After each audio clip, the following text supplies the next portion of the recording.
ನೀವು ನೋಡ್ತಾ ಇದ್ದೀರಾ ಫ್ರೀಡಂ ಟಿವಿ. ಇದು ಜನಸಾಮಾನ್ಯರ ಚಾನೆಲ್. ನಾನು ಸಾಹಿತ್ಯ. ಮೊದಲಿಗೆ ಈ ಕ್ಷಣದ headline. Freedom TV complaint box big impact. ವೃದ್ಧೆ ರಂಗಮ್ಮಗೆ ಸಿಕ್ತು ಮನೆ ಭಾಗ್ಯ. ಅಜ್ಜಿ ಕಣ್ಣೀರಿಗೆ ಸ್ಪಂದಿಸಿದ ರಾಯಚೂರು ಜಿಲ್ಲಾಡಳಿತ.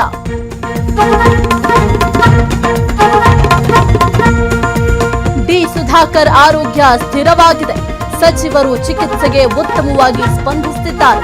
ಕಿಮ್ಸ್ ಆಸ್ಪತ್ರೆ ವೈದ್ಯರ ಸ್ಪಷ್ಟನೆ.